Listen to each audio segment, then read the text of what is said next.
Bonjour à tous. Bonne fête de fin d'année, tout ça, tout le tralala.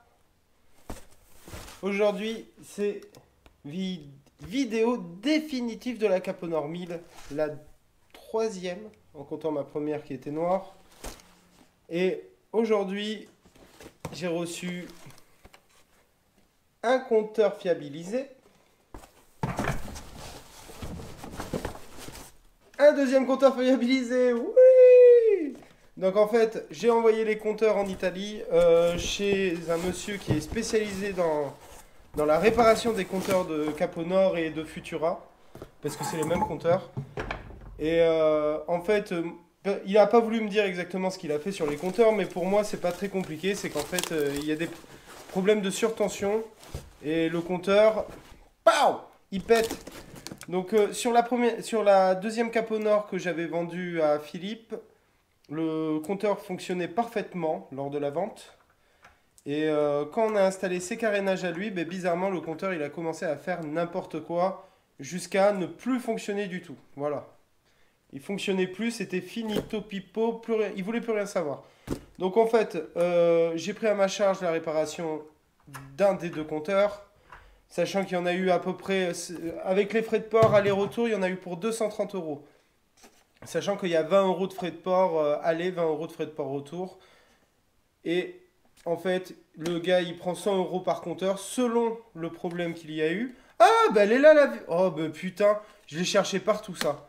Ça, là, je l'ai cherché partout. Mais voilà, il était sur le compteur. Je ne le retrouvais plus, la graphe.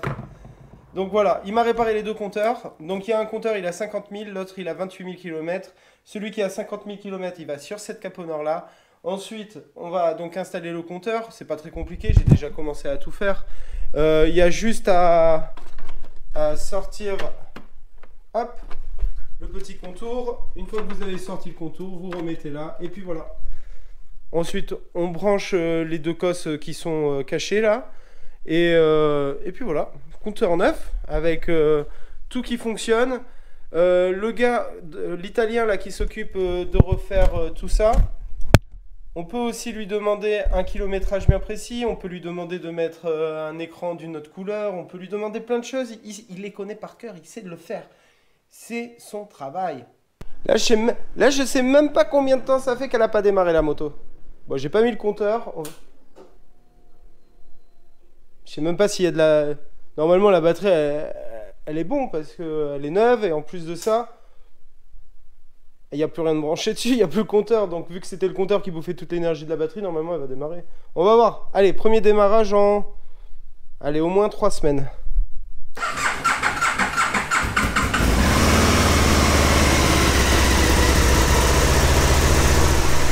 Mamma mia! Mamma mia! Si, mamma mia! Oh, incroyable! Incroyable! Mais bon, déjà elle démarre, donc la batterie elle est bon. C'est bien le compteur qui il suçait toute l'énergie. Là maintenant, normalement, le compteur il a été fiabilisé, donc il devrait plus y avoir de problème. Je pense qu'en fait, il change le condensateur en même temps qu'il fait toutes ces manips là, l'italien. Je pense qu'il doit changer le condensateur et pour permettre que ça pète pas au moindre truc. Compteur de vitesse installé. Magnifique, il faudrait que je rajoute un peu d'essence, je suis même pas sûr d'aller à la station.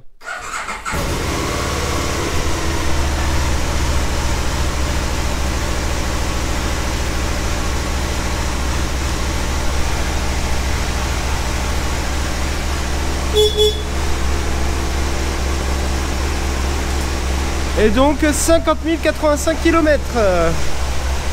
La moto est neuve. Et regardez, je me suis offert un petit cadeau de Noël. Regardez-moi ça. Mamma mia, que c'est beau. Tout en Facom. C'est pas beau tout ça? Faut se faire plaisir dans la vie, vous savez. Faut vraiment se faire plaisir. Donc, clé à pipe, clé plate, 440R. Et ça, c'est 75 la référence. Et donc, j'ai tout ça en plus au cas où pour faire vraiment des tâches... des trucs où il faut taper dessus, parce que je taperai pas sur celles-ci, elles sont... J'ai même pas envie de les utiliser, tellement elles sont belles. Vous comprenez? Et hop, ça dégage. La Tuono, elle doit avoir de l'essence, donc Ouais, il y a de l'essence, donc on va lui piquer son essence, on va la mettre dans la cape au nord, et gaz! Je vais faire une dernière petite modification sur la moto pour faire plaisir à quelques personnes qui suivent la chaîne et à Philippe aussi. C'est que je vais déplacer le régulateur, le FH020AA. Car il est vrai que cette position n'est pas terrible. Juste ici, c'est pas terrible, ça fait pas très joli. Donc ce que je vais faire, c'est que je vais le passer dans le passage de roue, dans la bavette du passage de roue. Vous voyez, elle est là. Alors pour ce faire, il faut que je retire la batterie. Et en fait, sous la batterie, il y a la petite mousse pour éviter que la batterie bouge trop. Et en dessous, on a les vis pour pouvoir défaire la bavette. Une fois qu'on aura défait la bavette, je vais poser le régulateur dessus, faire 2 petits trous, fixer, et on remonte le tout. Comme ça, le régulateur, il est caché, il fonctionne nickel. Et surtout, ça fait plus joli, c'est plus discret. Alors, c'est pas parce que le régulateur sera un peu moins refroidi, certes, mais ça va tout de même bien fonctionner parce que ça a déjà été fait, c'est prouvé, approuvé. Et tout le monde fait, enfin beaucoup de gens ont fait comme ça, d'autres personnes ont fait comme moi. Enfin, il y a plusieurs techniques, il y a plusieurs endroits où les mettre. Par exemple, si jamais vous avez le boîtier ABS, et bien vous ne pourrez pas le mettre dans la bavette parce qu'il n'y a pas du tout la place. Là, il n'y a pas d'ABS sur cette moto, donc autant en profiter. Alors là, on y est. La batterie a été retirée. Il y a ce cache qui se met au fond. Et ici, vous avez une deuxième mousse. Ici, donc avec de l'autocollant derrière. Moi, je vais le nettoyer, je vais remettre du double face. Et là, vous voyez, vous avez accès aux 2 vis qui tiennent la bavette. Donc là, le but, ça va être de faire ça. Ça va être de faire ça. Et en dessous, on prend une clé plate de 10, juste ici, pour retenir les 2 écrous. La bavette du passage de roue est donc retirée. Elle se pose comme ceci. On va la nettoyer un petit coup. Et là, on va en profiter. On va essayer de mettre le régulateur ici, vraiment au milieu. Histoire qu'il soit quand même protégé, mais protégé de la merde, de la crasse. Mais par contre, qu'il soit quand même dans une bonne position. Ensuite, la deuxième chose qu'on va faire, c'est qu'on va mettre les prises. Vu que là, c'est côté amortisseur. On va mettre les prises à gauche. Comme ça sera beaucoup plus facile pour ensuite repasser les câbles. Parce que je ne veux pas recouper les câbles, etc. J'ai largement assez de longueur normalement. Et comme ça sera bien propre, bien caché. Donc voilà, régulateur posé. Il faut juste que je le centre.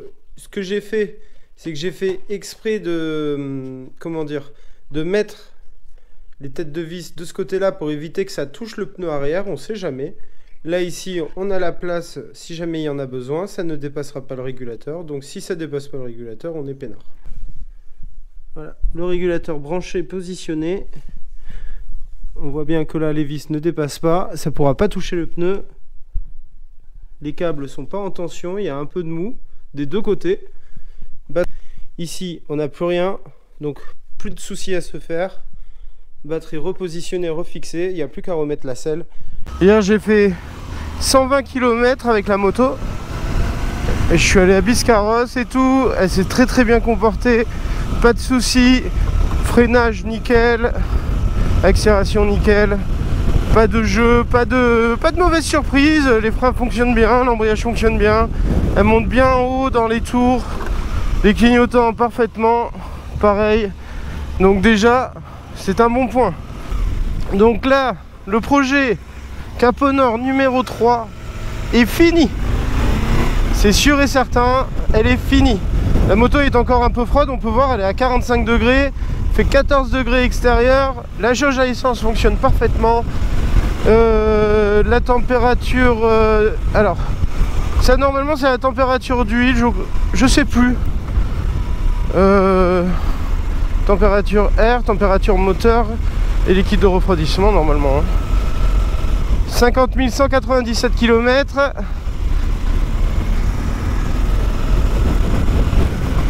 Donc si jamais vous entendez un peu de vent, c'est normal, hein, on ne peut rien y faire. Là c'est... Mais bon, déjà on a du soleil, donc on va pas trop se plaindre, on va aller se faire un petit tour. Donc dessus on a des Tourance Metzeler Tourance Next. Ils sont tout neufs, marchent parfaitement bien, c'est des très bons pneus. Moi je roulais avec ça et avec Pirelli Scorpion Trail 2. C'était les 2 marques que je mettais sur une ancienne Capot Nord et franchement il n'y a pas mieux hein. Après il y en a ils disent Conti attaque je sais pas quoi, mais bon moi franchement ce que je préfère c'est vraiment les Metzeler, c'est vraiment une marque que j'adore, ça tient très bien.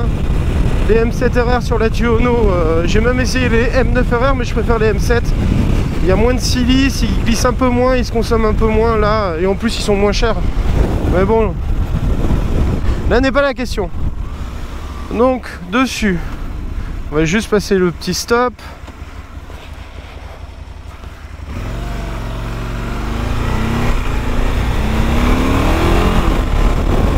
Donc dessus, qu'est-ce qu'on a fait? Qu'est-ce que j'ai fait?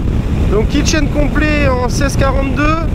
La chaîne c'est une VX3 DID VX3 or et noir. Bon ça après les couleurs on s'en fout. Bon VX3 pour moi c'est ce qu'il y a de mieux pour nos trails. En plus elles sont pas très chères. Je crois qu'elle a coûté 110 € pour 112 maillons, donc c'est pas énorme. Et vous voyez là la moto elle dérange toute seule hein. Ça y va tout seul.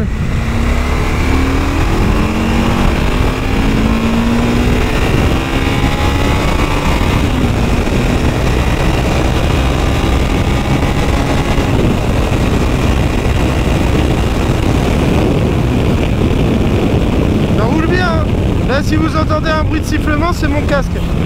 C'est mon casque, hein, c'est pas la moto. J'ai pas la visière complètement fermée à cause de la GoPro. Vous voyez, hein, on évite juste les trajectoires là dans la petite.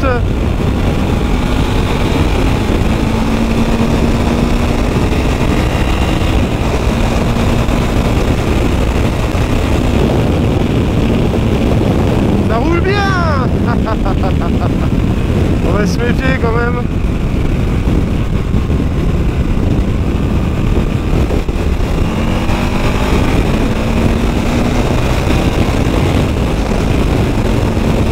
Il y a un peu de vent, j'avoue. Surtout on va rester tranquille parce qu'on sait jamais la route. Elle roule nickel. Un très bon comportement.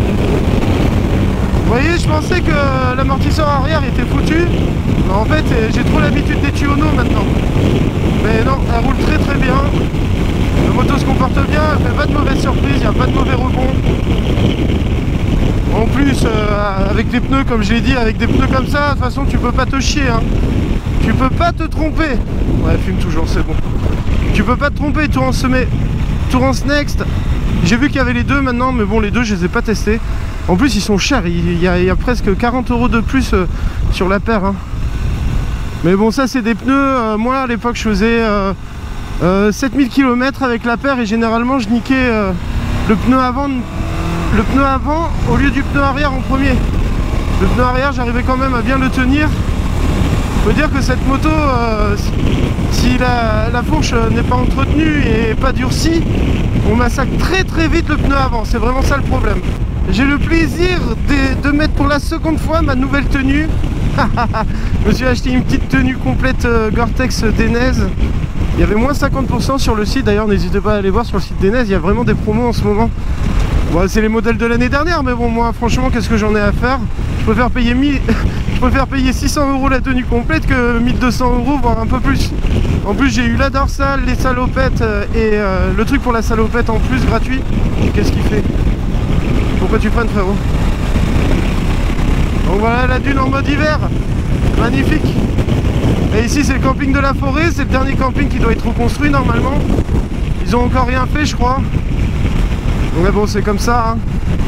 Vous voyez un peu, là il y avait des pins, ils étaient immenses, la piscine et tout. On a rajouté une masse au moteur et le cadre. D'ailleurs il faudrait que je le fasse sur l'autre moto de Philippe. Je vais lui ramener le câble déjà fait, il aura plus qu'à le brancher. On a fait filtre à air KN. Donc ça c'est bien aussi, c'est une bonne chose. Il est tranquille, il aura plus besoin de le changer. Olé, là le vent il m'emporte. Toutes les purges, frein avant, embrayage, frein arrière, plaquette arrière neuve. Là la moto elle est repartie pour 30 000 km hein, à part les vidanges. Ouais on a fait une vidange de liquide de refroidissement, les joints de couvre-culasse. Les bougies on les a pas faites parce qu'elles étaient encore bonnes. Je lui ai dit tu peux faire encore sûrement à la prochaine révision, si jamais t'as un doute, tu les changes, mais là elles étaient nickel. La moto elle était restée je crois au moins 3 ans sans rouler, voire peut-être même un peu plus à ce que j'ai compris. Et en fait le problème principal de cette moto là c'était le compteur qui avait grillé suite à une surtension.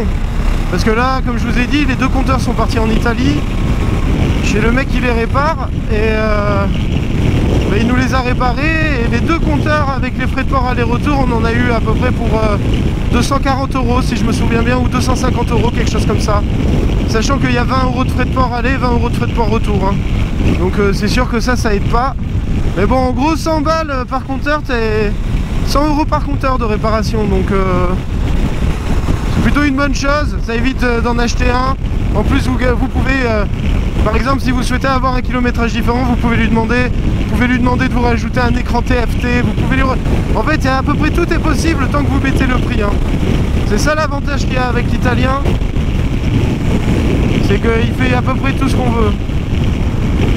Après là ce que j'ai fait c'est que je lui ai rajouté une bulle, je lui ai changé le porte-bagages à l'arrière parce qu'il n'était pas en bon état et puis voilà hein.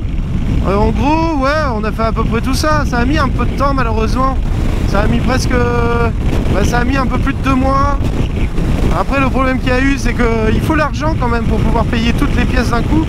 Rien que les pneus, c'était les pneus le plus cher et moi j'avais dit à Philippe qu'il n'y avait pas de souci, qu'on pouvait attendre pour les pneus.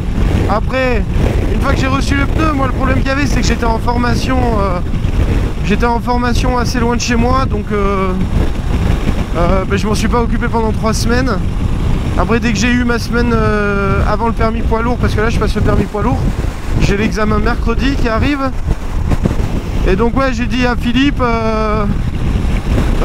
Philippe m'a renvoyé le compteur de la deuxième moto, parce que quand on a branché le compteur, le réservoir de cette moto là sur l'autre moto, le compteur il a grillé en 48 heures hein. Donc on pense qu'il y a un problème avec la pompe à essence. Moi je lui ai dit il n'y a que ça qui a changé en fait entre ma moto et quand on lui a mis les carénages. La seule chose qui a changé d'électronique c'est ce putain de réservoir. Donc je me demande si c'est pas le réservoir qui envoie trop d'énergie et qui fait ensuite griller le compteur, parce qu'il n'y a plus rien qui fonctionnait. Alors quand il m'a envoyé le compteur, je l'ai branché. La moto elle avait plus de batterie parce que j'avais laissé le compteur HS de cette moto dessus, branché malheureusement. Donc ça pompait toute l'énergie de la batterie. En 3 jours la batterie était à plat hein. Donc quand j'ai branché le compteur, la batterie était à plat et le compteur fonctionnait mais parfaitement. Il y avait tout qui s'allumait, il y avait tout qui était nickel. J'ai mis la batterie à charger pendant la nuit. Le lendemain matin je suis venu, j'ai voulu démarrer la moto, le compteur ne fonctionnait plus. La moto a démarré mais le compteur ne fonctionnait plus. Donc compteur HS, qu'est-ce que tu veux faire? De toute façon compteur HS c'est compteur HS hein. Je peux pas faire des miracles hein. Donc les deux compteurs sont partis en Italie. Voilà, au moins on est tranquille, on sait que les deux compteurs sont nickel. Moi j'ai pas de soucis à me faire, j'ai pas à me soucier de ça, j'ai fait ma part du marché. De toute façon on s'était mis d'accord comme ça, je paye un compteur, il paye un compteur. Voilà, après il y a eu le régulateur, donc le FH020 AA acheté sur Motoboxer.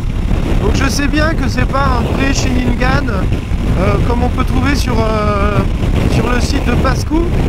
C'est un régulateur qui est fabriqué exprès pour Motoboxer. C'est une production exprès pour Motoboxer, mais bon l'avantage qu'il y a c'est qu'on a tout qui est compris dedans pour 130 €. Certes ça peut paraître un peu cher mais c'est le prix de la tranquillité. Parce que lorsque l'on est au ralenti on a quand même 14,5 volts qui arrivent à la batterie.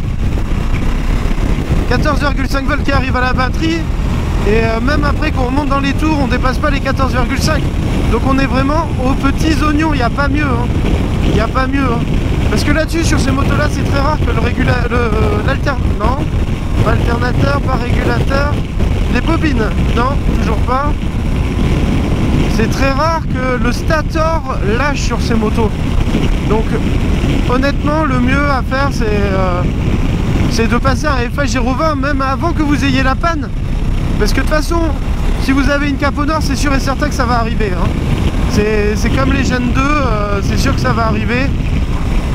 Alors que si jamais vous faites directement tout ce qu'il faut pour pas vous retrouver dans la merde pendant un road trip, eh ben vous êtes tranquille quoi, vous n'avez pas besoin de vous soucier de quoi que ce soit. Donc voilà, FH020, les petites, le raccord essence en aluminium. Qu'est-ce qu'il y a d'autre?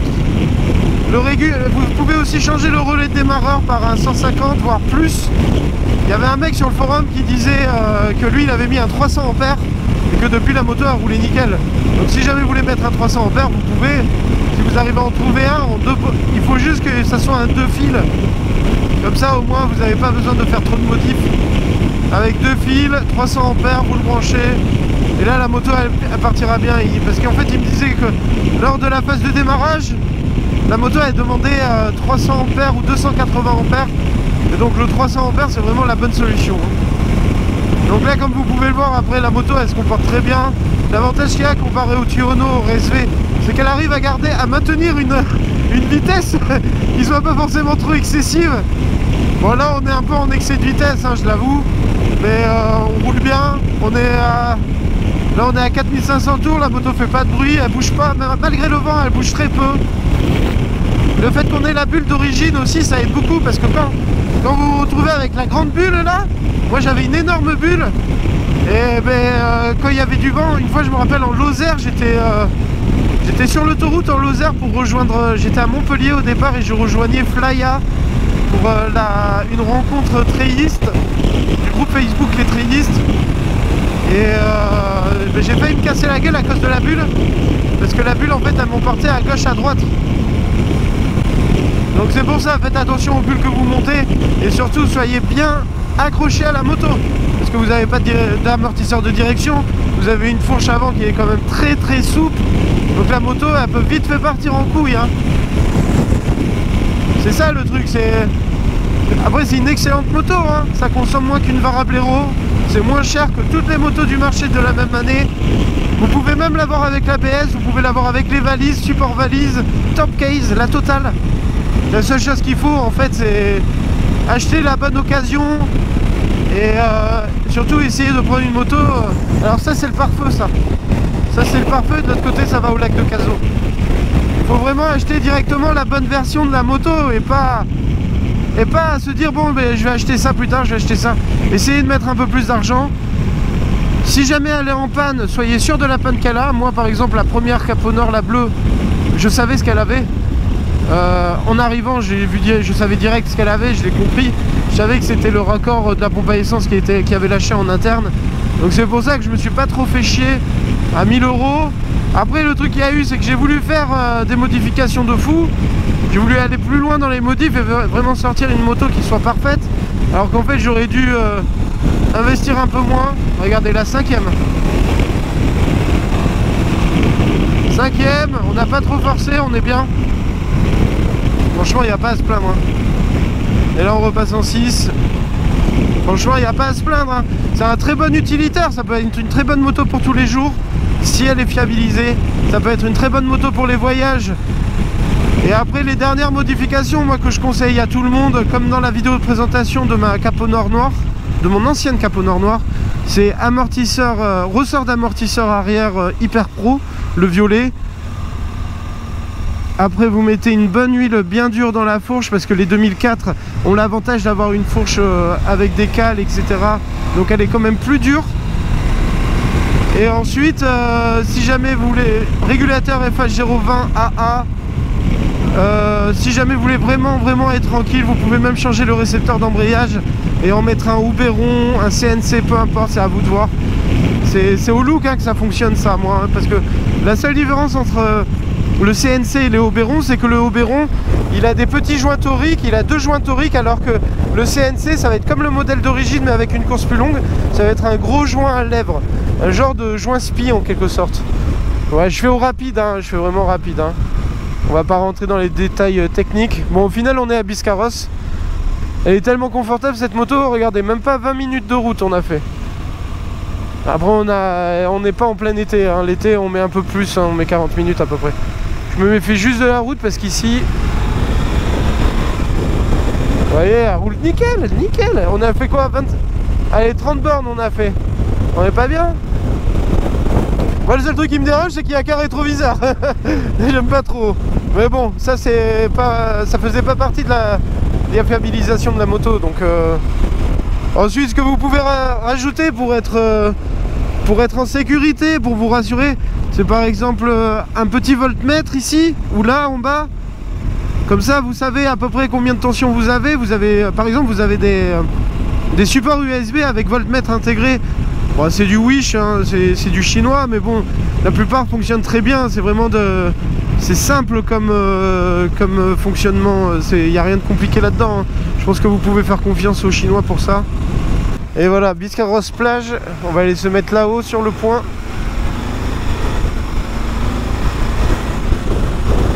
Donc la Biscarrosse plage, station balnéaire très sympathique. N'hésitez pas à venir hein, si vous avez l'occasion. Parce que franchement, c'est bien, franchement, c'est très sympa. C'est un peu dans le style de Montalivet, de Contis, tous les petits trucs comme ça, quoi. C'est vraiment... en plus, c'est le début des Landes ici. Donc vous avez la dune qui est pas loin. De toute façon, vous avez vu, il y a quoi, 20 minutes et vous êtes à la dune. Vous avez à peu près tout ce qu'il faut ici. Pas besoin d'aller plus loin. Et là, on va aller voir la mer, enfin l'océan. Oh là là, c'est déchaîné. En plus, il y a les wakes. Hop, petite béquille. Regardez-moi ça, c'est pas magnifique. En plus, il y a des belles vagues aujourd'hui. Il y a les kites. Et la moto. Regardez-moi cette bécane de rêve. Elle rend bien quand même, hein. Moi, j'aime beaucoup. J'aime beaucoup, j'aime beaucoup. De toute façon, j'adore les Caps au Nord, c'est bien ça mon problème. Donc là, la suite, c'est quoi? La suite, c'est livraison de la moto chez Philippe. Samedi prochain, je vais récupérer une RSV 98 aussi à retaper. Alors là, on a un budget conséquent, mais surtout le truc qu'il y a, c'est qu'on a 3 à 4 semaines, pas plus, pour réaliser le projet, la récupérer, la réparer, la relivrer. Donc on va avoir du travail là. Ça va être intense, mais il a déjà commandé les 3/4 des pièces. Donc déjà, là-dessus on est tranquille. C'est vraiment un avantage, parce que moi si j'ai les pièces et que j'ai pas d'attente, il n'y a plus qu'à attendre que ça arrive, quoi. Après ça sera de la fiabilisation principalement, changement de carénage, fiabilisation, que des petits trucs comme ça. Donc petite Caps au Nord, finie, elle est toute belle. Elle a pas ses carénages parce qu'elle normalement elle est bleu marine. Mais pour le moment elle est bleue claire, comme la première que j'ai achetée. Enfin la deuxième.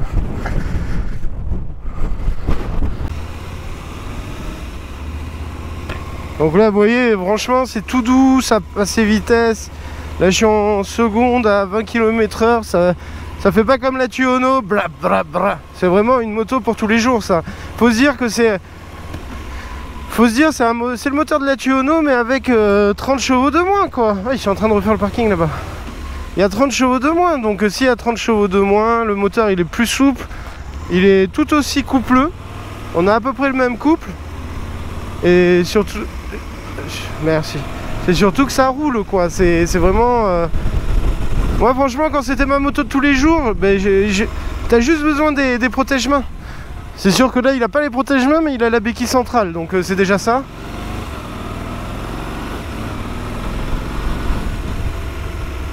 Parce qu'une fois que t'as tout, protège-mains, béquille centrale, support de valise, valise top case, t'es peinard. Moi c'est le truc que je trouve un peu dommage, c'est vraiment, tu sens que là ils ont pris de l'âge.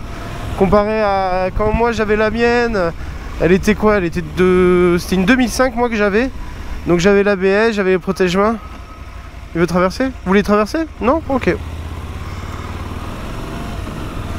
Ouais, donc moi c'était une 2015, j'avais l'ABS, j'avais les protège-mains, béquilles, toutes les valises. J'avais aussi le top case en 58 litres, donc 2 casques jet ou un casque normal. J'avais tout dessus, j'avais tout, elle était trop bien. Après voilà, c'est une moto que j'avais acheté 1500 € à l'époque. Et j'avais mis, je crois que j'étais presque à autant de pièces, et encore, non, un peu moins peut-être. Je pense que ouais, j'avais quoi, les crash bars, tout ça, ouais bon, j'en vais un peu moins. Moi aujourd'hui, j'achèterai qu'une rallye.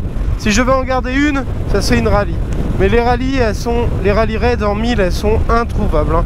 Tous ceux qui les ont aujourd'hui, ils les gardent. Hein. Que ça soit Kermit, Russeb, tout ça, tous ceux qui en ont une, ils les gardent. T'inquiète pas pour ça. Et je les comprends parce que c'est la version ultime. Hein. T'as les suspensions réglables complètement, elle est un poil plus haute. T'as les crash bars complets, t'as les valises en aluminium. Ah, les valises, elles sont trop belles en plus. Et la 1200, pareil, moi si j'en prends une, c'est une rallye. Je prendrai rien d'autre.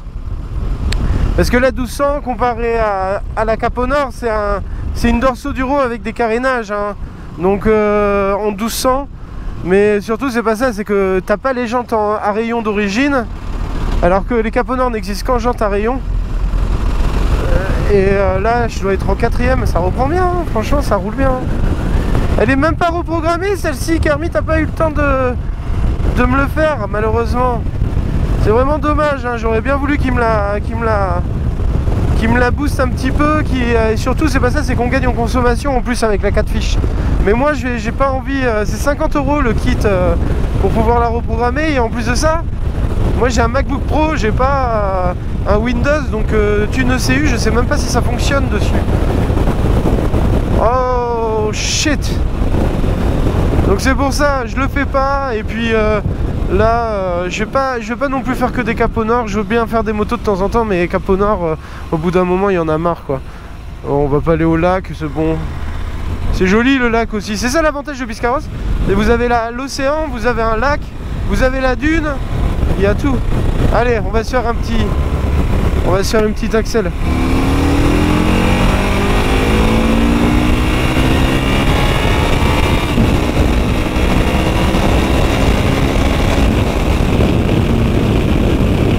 Ça roule bien, hein. Et en plus j'étais qu'en 5ème. Ah oui, ça roule bien, oui. Après, concernant les modifications, si jamais vous voulez mettre un pot, que vous êtes en origine et que vous voulez mettre un pot, le mieux c'est de mettre un pot GPR. C'est les pots qui offrent le plus de puissance, parce qu'en fait, lorsque vous prenez un Leo Beans, une fois j'ai vu quelqu'un avec un Acra, enfin voilà, lorsque vous prenez d'autres marques GPR, vous gagnez pas vraiment de puissance ou de couple ou quoi que ce soit, vous gagnez surtout du bruit. Alors que le GPR, lui, il offre à peu près 3 chevaux, à ce que j'ai compris, à ce que Kermit m'a dit. Ça offre à peu près 3 chevaux. Et lorsque vous mettez la 4 fiches, en fait, vous êtes sûr de sortir les 107 chevaux au moteur. Parce que la 4 fiches offre quand même un peu plus de puissance. Ah voilà, il pleut là. Ça y est. Bon allez, c'est pas grave. On va ralentir de toute façon. Voilà, la tenue elle va être baptisée. On va voir si le Gore-Tex ça tient. Et je pense que je vais devoir ranger la GoPro si ça continue. Parce que comme là j'ai le Mediapod, elle est pas étanche. Ouais, et en plus elle est allumée. Allez, croisons les doigts pour pas que ça dure full long. Je savais qu'il fallait pas aller à Biscarrosse. Et là il y a énormément de vent, je me fais déporter. De toute façon vous pouvez le voir, hein. La moto elle est plus droite. Ah ouais, il peut gaver là. Oh là là, on est en plein dedans. On est en plein dedans. Alors qu'à l'océan il fait beau, hein. On va y aller doucement, hein, parce que là j'ai peur. Pas envie de se prendre une bourrasque devant et tomber. C'est pas ma moto. Y'a pas ma moto, y'a pas ma moto, y'a pas ma moto. Ensuite on a aussi un grand avantage avec les Caponor, c'est les phares. Alors là les phares, s'ils sont bien réglés, ça éclaire vraiment bien, hein, parce que vous êtes avec des doubles H4, donc les deux feux fonctionnent constamment, que ce soit en phare, en plein phare. Et lorsque vous êtes en plein phare, là vous voyez jusqu'en haut de la butte avec, hein. Il suffit de mettre des bonnes ampoules, genre des Philips Extreme Vision, ou sinon carrément des LED, hein, si vous souhaitez. Moi j'ai essayé les LED, mais c'était en 2017-2018, c'était le début des LED. Et franchement c'était pas terrible, je les ai cassées en fait. Elles se sont cassées avec les vibrations de la moto. Après je roulais aussi comme un fou à l'époque. Je roulais très fort avec la Caponor. Donc plage du Petit Nice, là où j'ai travaillé pendant 7 ans. Et là le vent il se lève et tout. Ça va être une soirée de réveillon très agitée je pense. Ah voilà, là c'est passé déjà un peu. J'espère que je vais pas griller ma GoPro surtout. Donc voilà, j'espère quand même que ce projet vous a plu. Ces deux projets, parce qu'au final il y a eu 2 capots nord en l'espace de 4 mois à peu près. J'espère que le projet vous a plu, que j'ai réussi à quand même bien vous montrer tout ce qu'il fallait faire pour être tranquille. Merci à Kermit de m'avoir mis dans les problèmes en aimant les capots nord et en me montrant comment les réparer. J'ai un peu le nez bouché, désolé. Mais ouais, merci à Kermit de m'avoir montré comment entretenir, réparer, fiabiliser les capots nord, parce que c'est lui le gourou. C'est lui, quand j'ai un problème, à qui j'envoie un message. Il n'y a pas mieux pour les capots nord, c'est vraiment quelqu'un qu'il faut garder dans ses contacts. Il y a aussi, merci à tout le forum. À tout le forum, le relais capots nord, pour les tutoriels, pour les aides qu'ils apportent. Pour aussi, bon, c'est un forum qui est un peu moins actif que dans le temps, mais le peu de membres qui restent, ils sont là. Et si jamais vous avez une capo nord, n'hésitez pas à vous inscrire à la capo rencontre de cette année qui va se dérouler en Bourgogne. Moi je me suis inscrit. Alors je sais pas avec quelle moto je vais venir encore, parce que comme je compte en acheter une dans les semaines qui arrivent, là je vais m'acheter une deuxième moto. Donc je sais pas si je partirai avec la Tuono ou avec l'autre moto.